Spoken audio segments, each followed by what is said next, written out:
ছয় কার্তিক 1432 22 অক্টোবর 2025 বিকাল 4:30 বাজে। এই মানে আমরা দিনে দুইবার খাবার দিই গরুরে, সকালে 8টা 8:30টার দিকে আর বিকালে 4টা 4:30টার দিকে। তো আজকে যে জন্য ভিডিওতে আসছি, আমার এই গরুটা আর কি, এই গরুটার কয়েকদিন 3-4 দিন আগে পেট খারাপ হয়েছিল, পাতলা পায়খানা হয়েছিল। মানে অন্য সময় অন্য গরুর যেরকম হয় যে গ্যাস হয়, গ্যাস হইলে এই যে পেটের দুই পাশে ফুলে যায় আর কি, খাওয়া দাওয়া বন্ধ করে দেয়। ও খাওয়া দাওয়া বন্ধ করে নাই, ওর গ্যাস হয় নাই, শুধু যা খাইতো পাতলা পায়খানা করতো। ওর এমনি গ্যাস ছিল না কোনো। তো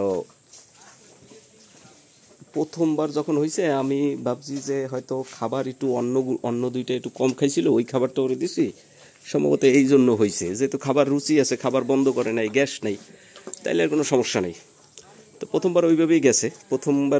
প্রথম দিন গুরুত্ব দিই নেই, এরপরে আরও একদিন পরে দেখি যে না, কমতে আসে না। পরে ডাক্তারের সাথে আলাপ করে যে ওষুধ দিলাম আর কি, এই ওষুধটা দিছিবার সাথে সাথেই কাজ করছে।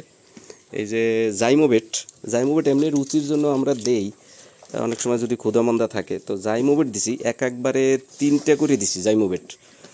আর এই যে ওষুধ, এটা ট্যাবলেট, এটা মারবোসিন ভেট, এটা মানে প্রিপারেশন হয়েছে মারবো ফ্লোক্সাসিন। এটা কোন কোম্পানির একটু এটা আমি দেখতে পারতেছি না, এটা সম্ভবত আমি একটু দেখে নিই।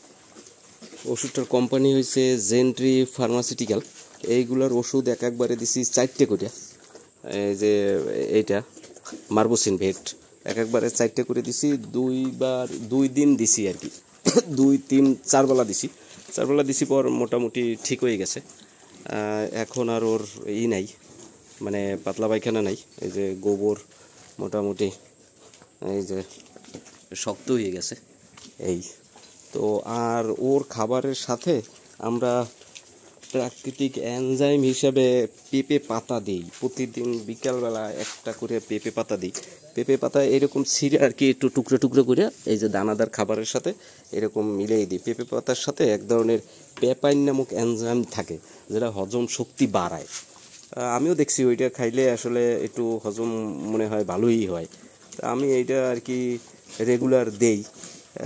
মোটামুটি আমার পিছনে পেঁপে গাছ আছে, ওই যে দেখা যাইতেছে, ওগুলোর বড় একটা পাতা খাবারের সাথে দেই, খেয়ে ফেলে।